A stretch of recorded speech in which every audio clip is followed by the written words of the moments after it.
if you were to look to the eastern horizon, what star constellation, what energy was influencing you at the moment you took your first breath? And that has a profound effect on your being. So it's an observable system that's connected to energy, real energy in specific locations relative to your birth. So it becomes a much deeper system. You could almost say that Western astrology is like kind of a photograph of your current state, whereas Vedic astrology is like an X-ray vision into your soul.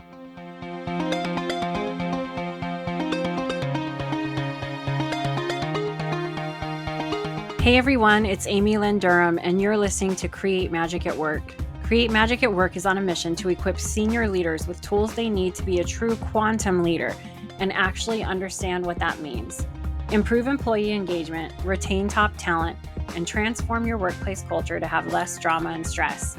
So let's start making magic.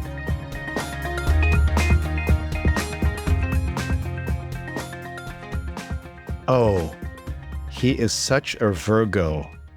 And since I'm a Cancer, I just don't understand him. A human resources executive explained to me at a conference as I suddenly rolled my eyes. What nonsense! That astrology stuff is all hocus pocus, I thought to myself, politely smiling without betraying my disdain for this subject. Trained as a mechanical engineer and further shaped as an MBA, my rational mind endeavored to find logical explanations for everything in our universe. I maintain a healthy skepticism, testing any scientific or business thesis with hard data before drawing any kind of conclusion. My own business success in the field of product management was predicated on this data-driven approach to understanding consumer needs and market trends. To me, newspaper horoscopes, magazine astrology, and pop culture tarot were all in the realm of make-believe. Though I had been a practitioner of yoga and meditation for over 20 years, I saw yoga as having a solid scientific and logical basis, as a sophisticated mind-body health regimen, as has been validated in recent times. After a successful career as an engineer, executive, and entrepreneur, Vish Chatterji is honoring his sole purpose as an East meets West executive coach and Vedic wisdom teacher. He helps people find light in their work through the wisdom of his ancestors, leveraging the traditions of yoga, meditation, Ayurveda, Vedic philosophy, and Jyotish. His coaching practice, Head and Heart Insights, counsels clients across the globe, and he serves as a faculty coach and educator for the Berkeley Executive Coaching Institute at UC Berkeley. Vish holds a BS in mechanical engineering from Northwestern University, an MBA from the University of Michigan, and an executive coaching certificate from UC Berkeley. Vish has studied in traditional Himalayan ashrams and at the Chopra Center for Wellbeing. Vish has held public office as a board director for the Beach Cities Health District in Los Angeles and is the author of The Business Casual Yogi, Take Charge of Your Body, Mind, and Career. The newly released Astrology Decoded, The Secret Science of India's Sages through Mandala Publishing is out, and that is why Vish has returned to the Create Magic at Work community and audience today. He was born in the bustling city of Hong Kong to Indian parents, has traveled to over 50 countries, and can get by in 7 languages. Incredible.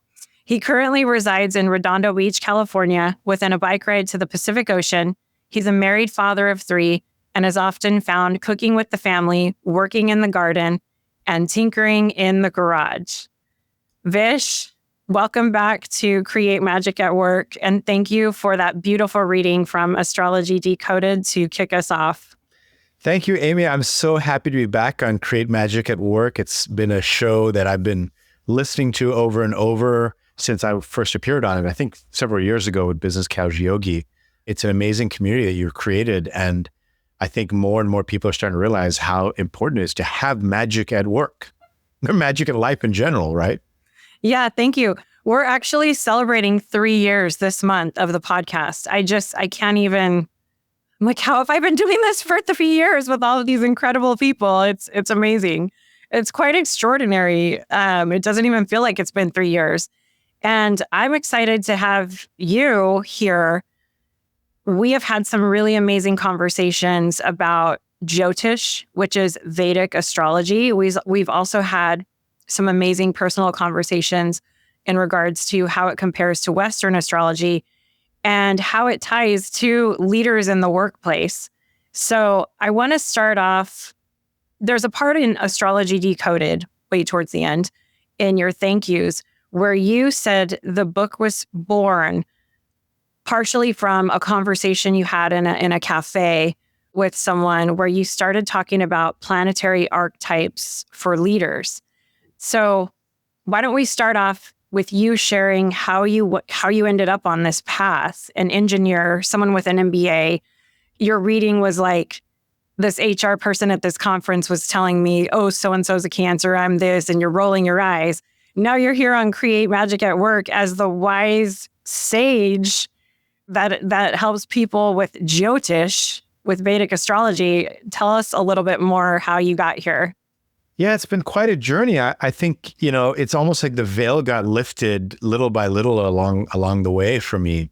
Trained as an engineer, being a business leader, I was always very skeptical about anything sort of too mind, body, spirit-y, focusing on data and hard science. I'm trained as an engineer. And I guess there's two converging paths. One was in the corporate world as a leader, we were constantly doing these personality assessments. Like, there's Myers-Briggs, there's the DISC profile, they just keep growing. There's probably 10 or 12 different personality assessments in vogue. And why is it that all these corporations keep doing personality tests on employees? Like, what do you think, Amy? Why is that? They were going in my head, Strengths Finder, this, that, Myers-Briggs. That's such a good question because I'm like, why? Why are we doing this? To help people have some personal self-exploration, maybe some self-awareness about how they interact with others as a team, hopefully. Those types of things, how to, strengths, how to amplify your strengths, how to hone in on those. Yeah, maybe shine a light on some of your shadows. Yeah, so that's what's happening is everyone's trying to understand themselves better, and companies are trying to help their employees understand, their leaders especially, understand themselves better so they lead better and interact in teams better. And the person at the cafe that I was chatting with happened to be the associate publisher of Mandala, and he's trained in Myers-Briggs, so he's kind of a personality type expert. And I was telling him how Vedic astrology is the ultimate personality assessment. It goes deeper than anything else out there, right? And this is, after the skepticism of mine had subsided. So realizing that when you look at the moment of somebody's birth and you analyze their birth chart, their horoscope, so to speak, you actually get a much deeper personality read than anything else out there. And when people go to the newspaper horoscope back in the old days, or a magazine horoscope, or online or whatever, they're also trying to do this self-exploration. Everybody seems to want to understand themselves better. And I have been a coach, an executive coach for the past 8 years. And as a coach, I want my clients to help to understand themselves better. And of course, some of us coaches, we use personality assessments, but I got really interested in the Indian Ayurvedic medicine system. So there's an Indian ancient tradition called Ayurveda. It's a mind-body medicine system. And it divides people into these 3 sort of archetypes. They call them Vata, Pitta, and Kapha. And I talked about this a lot in Business Casual Yogi, my first book. And you could say Vata in general is an airy, creative type. Pitta is a fiery, driven type. And Kapha is more of an earthly, counseling, grounded type, right? And so everybody is a combination of these 3 archetypes, either very heavily towards one or the other. And in Ayurvedic medicine, a doctor would figure out what is your particular type, mind, body, constitution. And then they would give you lifestyle regimen, herbal regimen, protocols or massage, all these different sort of approaches based on your unique mind, body, constitution. The idea is that it's a more personalized approach to medicine, right? But I thought this was such an interesting tool to understand leaders better. So I started using these Ayurveda archetypes in my coaching practice. And I would give my clients a quiz, and that quiz is in Business Casual Yogi. You can take this quiz. And as you take the quiz, you'll figure out what is your archetype. And then based on that, I would, suggest different leadership approaches. Like a Vata is a very creative type, very spacey, very airy, lots of ideas, but can get very ungrounded and start to have issues with, ungroundedness, right? Not like anxiety or insomnia or not thinking straight. But then I was noticing that in corporate America, we all want to be the type A personality. We all want to be that driven leader. And so we kind of self-select towards the fiery archetype. And so when I would give my clients a quiz, I would see before my very eyes a different archetype, a different, my intuition was saying, hey, I think this person is more airy or spacey or more earthy or more grounded. But they would take my quiz and almost self-select to be more fiery. And so I went to my Ayurveda teacher and I said, people are cheating on my quiz. People are cheating on my quiz. And he said, well, the very simple way to deal with this, you should look at their birth chart. I said, birth chart? What do you mean? That astrology hocus pocus stuff? He said, yeah, you look at the birth chart, see when they're born, pull up a chart for the moment. And he started teaching me this system of Vedic astrology. And I started to get a real ground truth on people.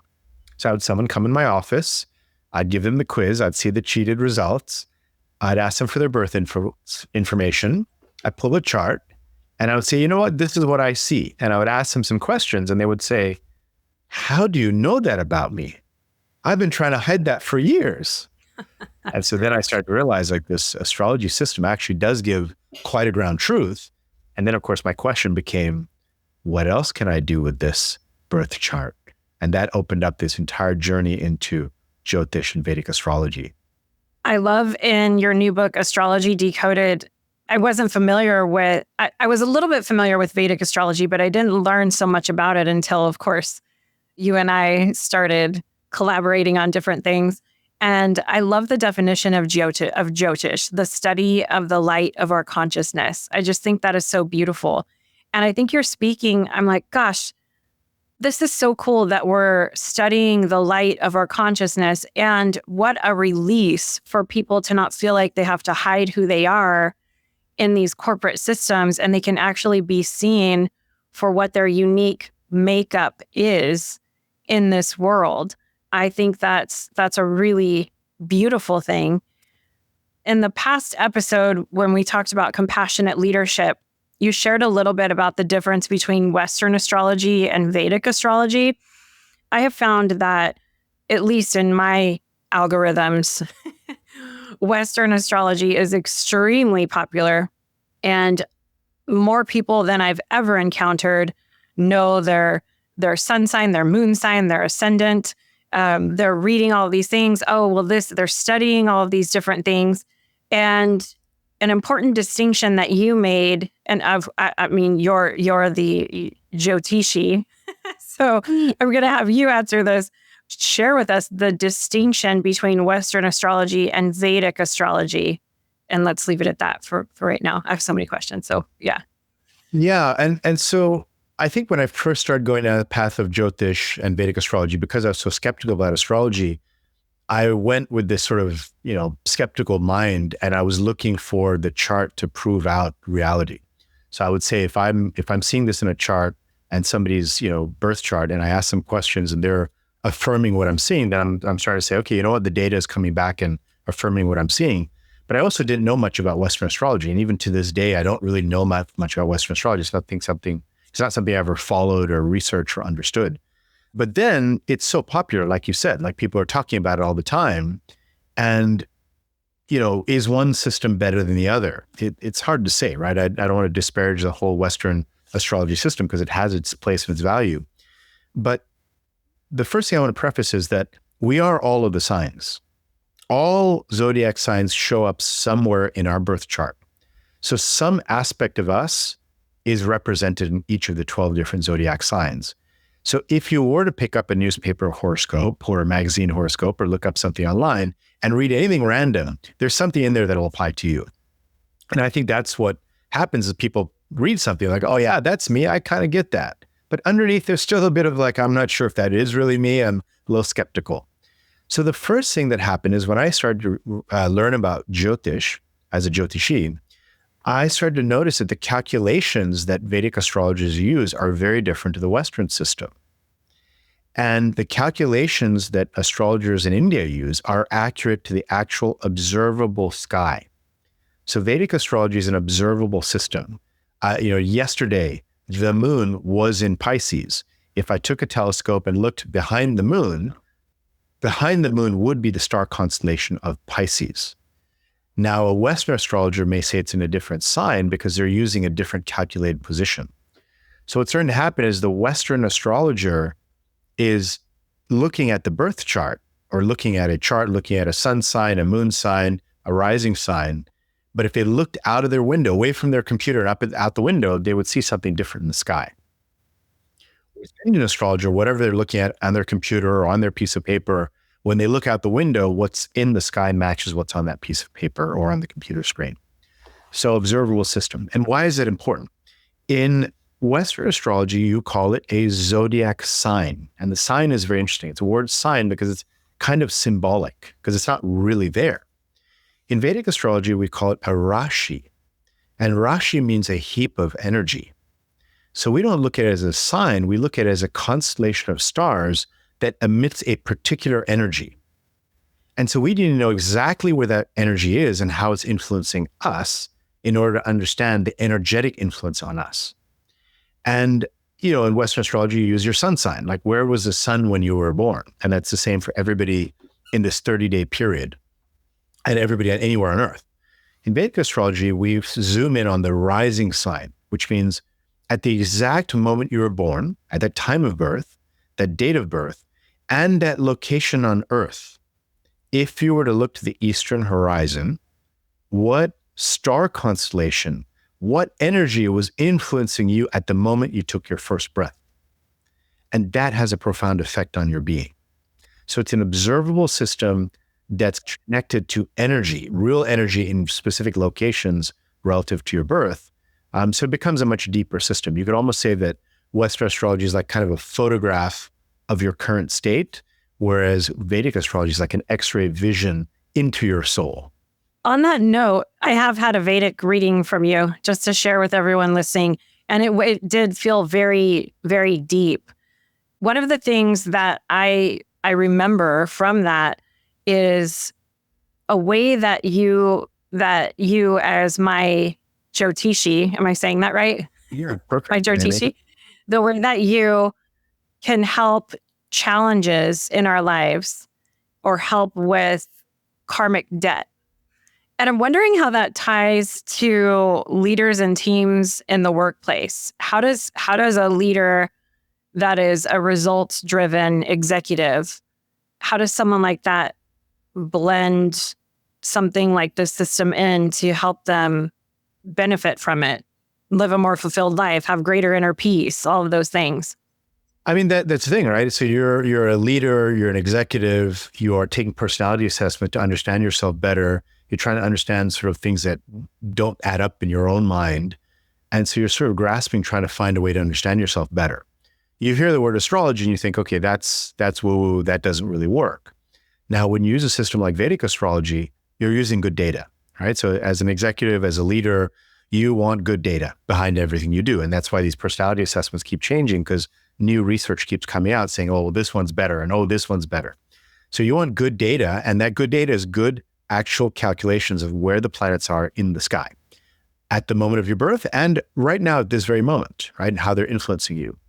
And once you have that good data, you can start understanding and applying a little bit of your intuition that, wow, that is some strength of mine that I didn't really recognize, I didn't cultivate, but I know was there, right? So I start to see the Vedic birth chart as a SWOT analysis. So, as an executive coach, a lot of times in the business world, we do a SWOT. We do, what are your strengths? What are your weaknesses? What are your opportunities? What are your threats for an individual or for a business?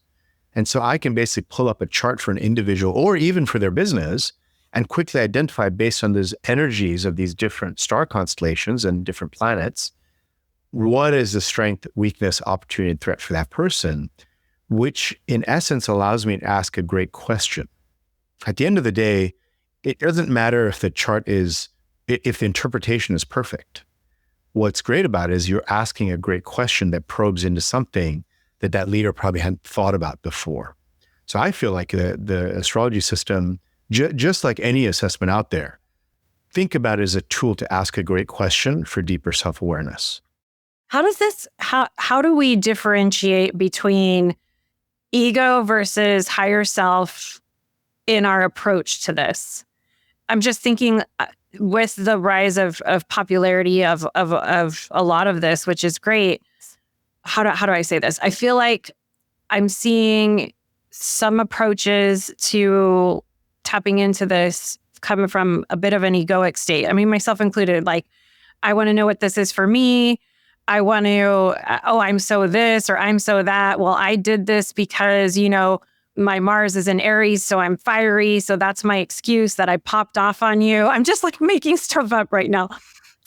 So how do we use all of these amazing tools in the right way where we're approaching this from higher self? And thoughts on that? I mean, that is a question coming from somebody who is deeply trained in spiritual intelligence. And that's why you're able to ask that question. It's a brilliant question, Amy. The ego and the higher self, right? So in the yoga system, this is where yoga philosophy is very powerful. We recognize that there's a deeper soul within, a higher self, so to speak, and then an ego that is often not aligned with the soul. But the ego is a reflection of the soul. So the ego is a reflection of the soul, but oftentimes it's very disconnected from the higher self. And the ego is so much in charge that we've almost forgotten our deeper nature or our higher self. And so when you do practices like the yoga system or meditative practices or spiritual practices, or you start going deep into spiritual intelligence and those tools, you start to reconnect the ego to be more aligned with the higher self. And what a Vedic chart does is it explains to you the makeup and the nature of that higher self. So you kind of know what is the roadmap or the ground truth of the higher self, and then you can assess how far has your ego drifted from that. What's interesting about Western astrology, the calculations they use are seasonal based. So the horoscope or the birth chart, the chart that is cast changes every year. And that point shifts over time. So the Vedic people picked a point in space that never ever moves. It just is constant throughout eternity. The Western astrology system had the same point about 2,000 years ago, which when I believe maybe that system started, but then it drifts 1 degree of space every 72 years. And so now it's drifted about 24 degrees of space, almost a whole sign over. And that drift, you could argue, is incorrect math to the sky, but also that drift gives you a snapshot of where you are right now, seasonally speaking. So you could call Western astrology a seasonal system that changes by the season, but it also then gives you a snapshot of your ego, where it is this season and right now. And so I kind of see Western astrology as a tool to understand where your ego is at this moment, but it doesn't give you that clue to what is the ego trying to align to. And Vedic astrology gives you that deeper sort of soul level alignment. And so then you know, okay, here's what I need to work towards. So they're both useful in that way, right? A Western astrology can say, okay, here's what I see in your ego. And you're like, wow, that's me, right? Sometimes I'll read a chart, and if somebody's very ego-driven and very misaligned, they'll say, that's not me at all. And then a year or two later, they said, hey, I've been doing all these practices. Now I'm starting to see I was way off. I was way off my true self, right? So as a tool to find your true self, Vedic astrology, yoga, these systems, they're designed, they're developed to help you find your true self.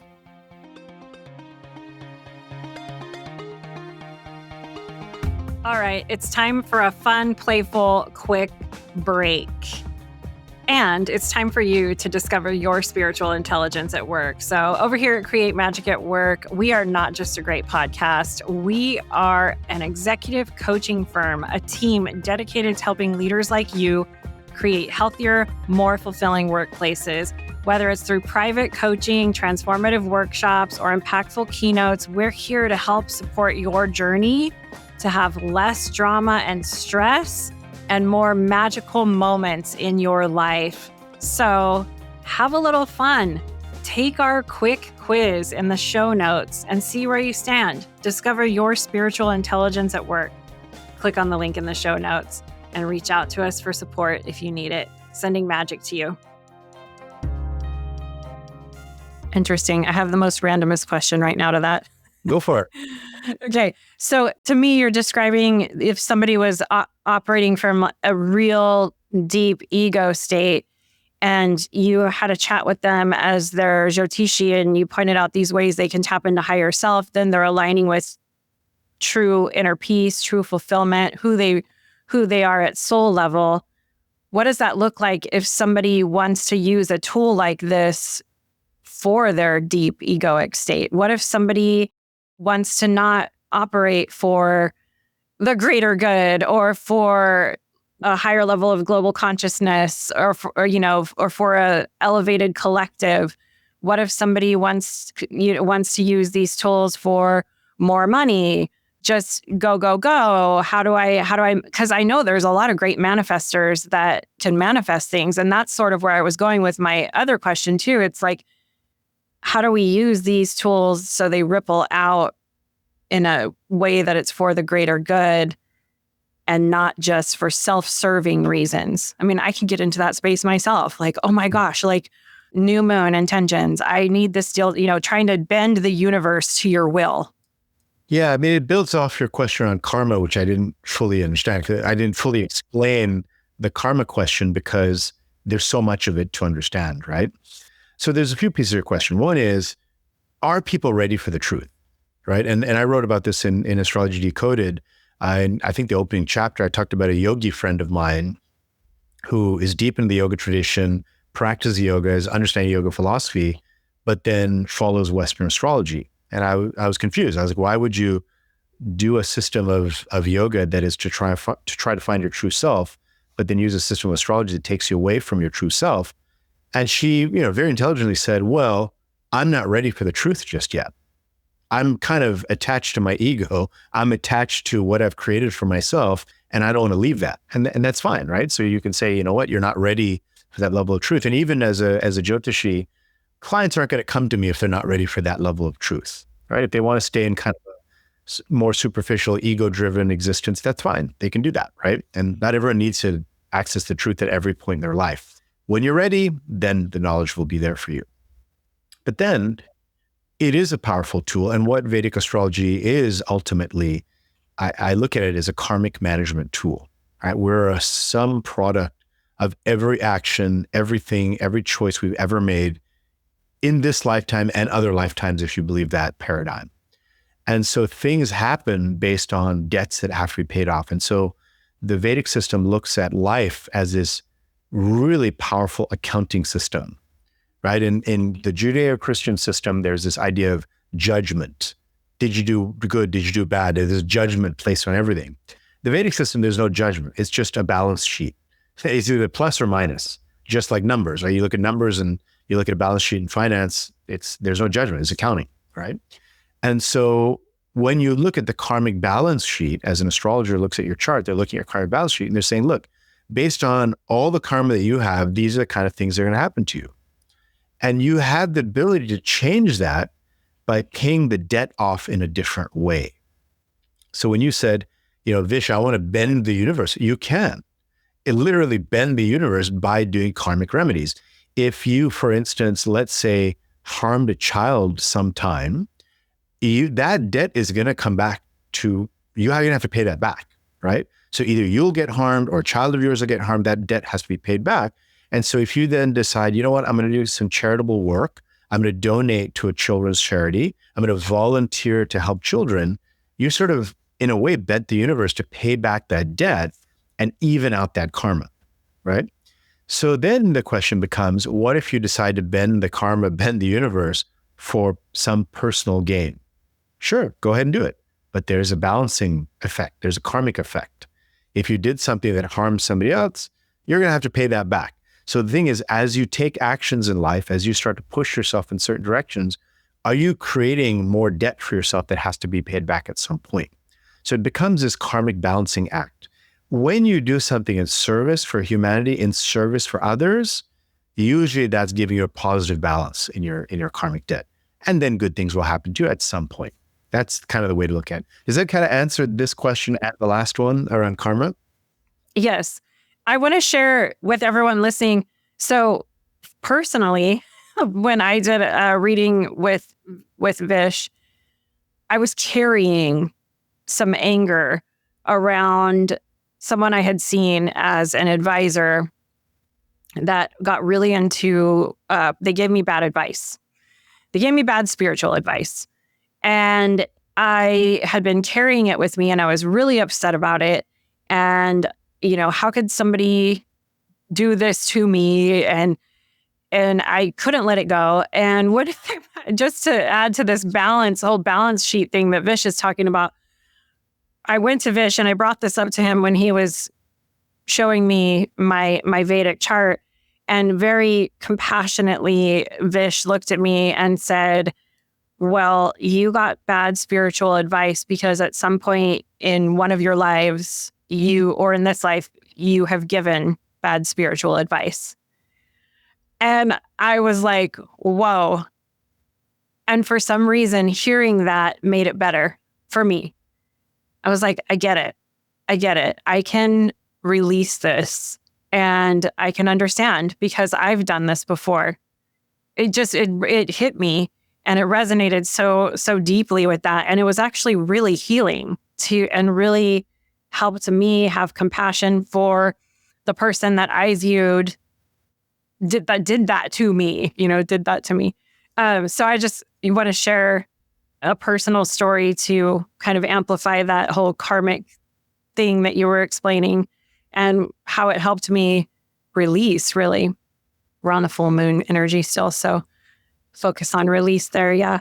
What is one lesson that you hope people take away from our conversation today, from Astrology Decoded? What is something you hope they will take away from this? Well, I think there's a takeaway from our conversation, a takeaway that I hope from Astrology Decoded. So Astrology Decoded is a book to help you start to just dip your toe in this ocean of Jyotish. It's a massive subject. It's complex. It's not very approachable. There aren't very approachable books out there. And so my goal with the book was to just give you this very digestible, approachable way to start to understand this very sophisticated, elegant system from 5,000, 10,000 years ago, much older than the Western system. And my hope is through the book, it doesn't turn you into a Vedic astrologer, but it turns you into somebody who lives with more consciousness, that you're able to go through life and notice. You don't have to look at charts. You just have to look at the world around you, right? Because what is astrology? You're looking at planets way out in space. Well, look at stuff right around you. Look at your neighbor. Look at the person sitting in the cubicle across from you. That's much closer information than a planet way out in space. And start to understand how these energies of these planets and constellations are showing up in the people and events all around you.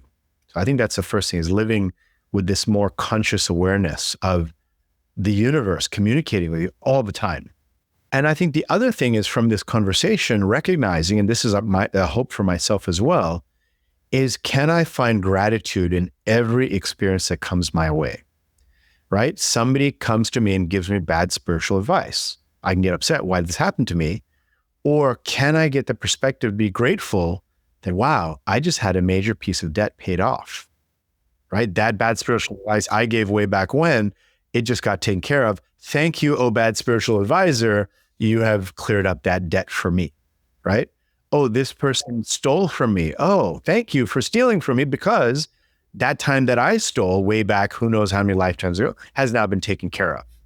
And that's very hard to do. And all the spiritual traditions are trying to move us to that sense of gratitude for everything. Good thing happens, bad thing happens, no matter what, we're grateful.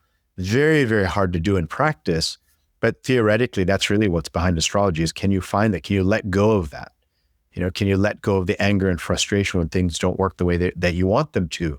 Because that was part of your debt repayment plan. I like that. Yeah, it's like seeing the gift in everything. That is hard to do when you're living it. But I love how you just framed that.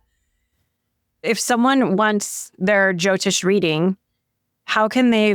But there's a part of your book that says find the right advisor, because you're opening up Pandora's box of your karma to them. How can they find someone that they feel aligned with? In my first book, The Business of Casual Yogi, I talked a lot about intuition and cultivating your intuition. And so if you have, good, solid intuition developing practices, spiritual practices, in business, you kind of know who is a good fit to work with you, not to work with you, who's a good partnership for a deal, who's a good employee, who's a good potential other company partner. So same thing here, when you're going deep into understanding your soul's karma, pick someone that resonates with you, right? Just understand, how do I feel when I hear this person speak? Do I like what they're communicating? Is it too direct? Do I need direct? Is it too flowery, or do I need flowery? Does this person understand my context, my paradigm, right? There's many phenomenal astrologers in India, but they don't understand the Western paradigm, right? Some people that really understand the Western paradigm, but they're not solid astrologers, but they're great counselors, right? So I think, a combination of bedside manners, explaining ability, and then just in general, just feeling that you feel like, yeah, this person is somebody that I could go to for counsel. There are far more qualified, more intelligent, more computational astrologers than I am, but I bring a different perspective to it. My perspective is more about, asking the question as a coach. And so using astrology to ask great questions to help people understand. But sometimes you want somebody to tell you, I have clients that come to me and say, hey, tell me when I'm going to get married. I'm like, well, I can do that, but that's not my thing. Like else will tell you, you'll get married on this day, this time. Sometimes people ask me, when am I going to die? Or when is so-and-so going to die in my family? And I'm like, well, I don't do that. That's, unless it's a certain kind of circumstance, I might do that kind of prediction, but, if it makes sense karmically for me. So I think it's all about finding, as you would in anything, right? Somebody who is a good fit for you is the main thing. Yeah, that was my part B of this is how do we approach predictive abilities of others when we're seeking predictions or when we're with somebody that is claiming to have a really strong predictive ability. What is your advice for how we should be or discern in those moments? Should we even be seeking predictive things from others? I mean, I feel like that can get dangerous, It can. Some predictions are great. Like, I want to build a new house and I'm going to lay the foundation, but the weather forecast is rain for the next week. And if I try to ignore the forecast of rain, I might run into a lot of problems when I start doing the cement work. Okay, so better delay a week, right? So in that case, that prediction and that forecast is helpful. So knowing the karmic weather patterns is quite helpful, quite useful.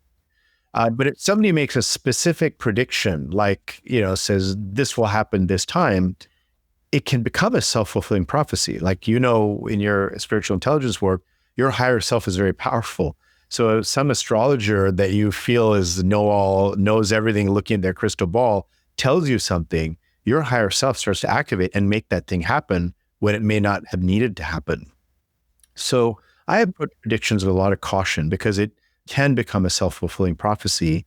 But, sometimes when you look at a chart, these are different techniques. You rotate it, you flip it, you make the moon this ascendant, you make the sun this ascendant, you try these other charts, you look every which way, it keeps saying the same thing. That's going to happen for the person. So then you have to just decide, what is the best way to deliver that and in a helpful, meaningful way. But even you as a client have to think, how can I use this in a helpful way for myself? What can I do with this information, right? Somebody's in a terrible relationship, they're miserable, and they don't think there's any hope of it ever being any other relationship, right? And so there's a little bit of a mindset challenge there. But then you see the chart shows very clearly you're going to meet someone in this period of time, so you better get out of the relationship so you're available when that beautiful weather forecast of Venetian energy comes your way. That's helpful because then the person says, you know what, I got to get out of this. And sure enough, when the time comes, they do meet someone and they're shocked, right? And that's when I get the email say, I can't believe it. Somebody did come into my life. Okay. That was a helpful prediction, right? So, yeah. So I think approach predictions with caution. Yep. I love that. I love everything you just shared. And I think one of what I've learned with all of my journey is when someone you're working with is deeply attached to the outcomes of their own predictions. If you're working with a coach or an advisor of some sort, and they are deeply attached to what their predictions are, I think that's time to discern, like, this is a little much. Like, this person's too attached to the outcomes for your life of their own predictions. And yeah, and as you know, Vish, we we are open to outcome and not attached to it. That's one of our coaching values. We both went to the same Berkeley Executive Coaching Institute. I just wanted to share that as well. I normally pull a journal prompt card at the end of every episode. I really feel like we should do something different today because we have you as our Jyotishi here. Do you want to share any wisdom? Before we started, I have to tell you, I was hoping you would read what you read, and I didn't even ask you to read that. That was my thought when we were emailing each other yesterday. I was like, oh, and you read that. And you read that. That was so cool. And you mentioned something about doing kind of something on the fly. So do you want to do that to end our conversation today with everyone? Sure. Yeah, I can. And yeah, a couple of things before we end. So one is please look for Astrology Decoded on Amazon and pre-order it. To support an author, the pre-orders make a really big deal. And I think we are going to be launching this just before launch. So it'd be perfect. Like the podcast will come out, and I hope all of you listeners pre-order the book, and that will help me a lot as an author. And the other thing I want to make very clear is Vedic astrology is full of remedies.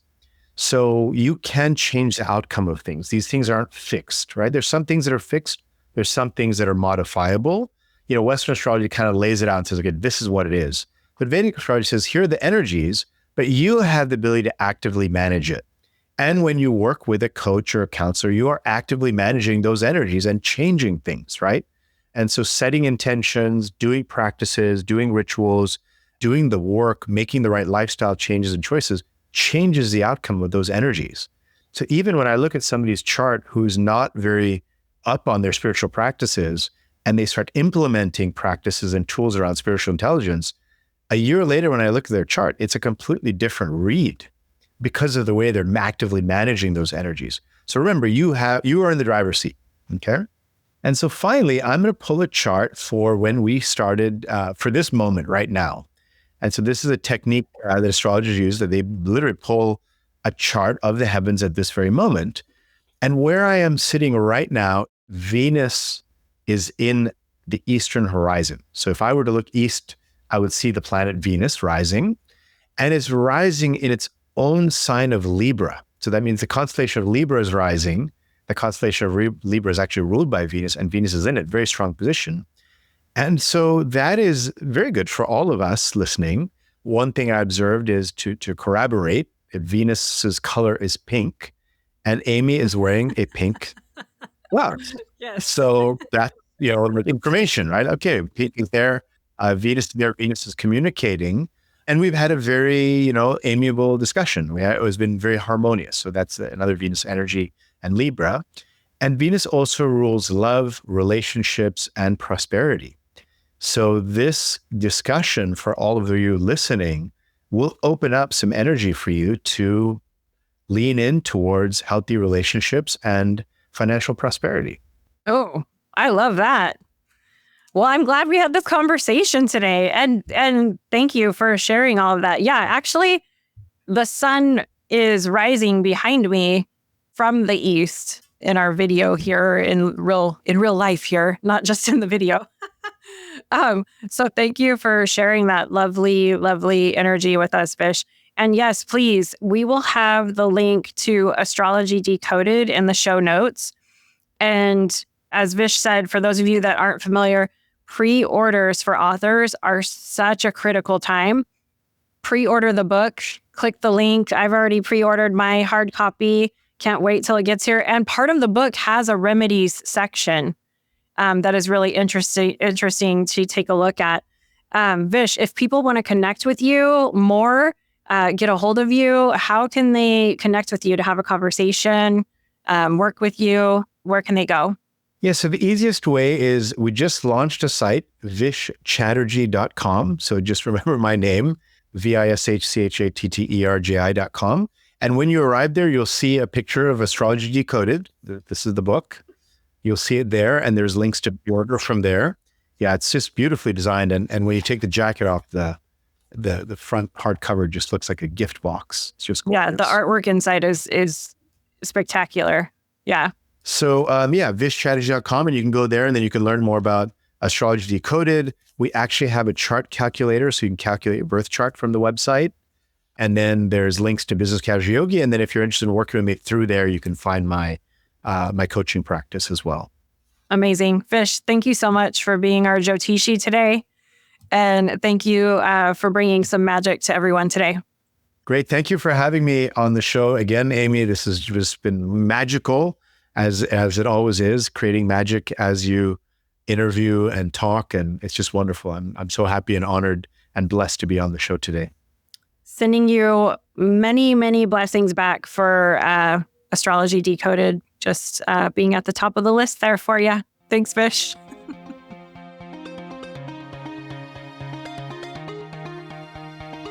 I want to thank each and every one of you for coming back every week to listen to a new episode of Create Magic at Work and really helping to support and advocate for healthy leaders, workplaces, and lives for all of us. If you want any information on how to connect with me, click on the link in the show notes. You'll get access to all of the social media links for Create Magic at Work. Stay following along for more amazing episodes where we help you improve productivity and profitability in the workplace and decrease stress. Sending magic to everyone, and see you next time.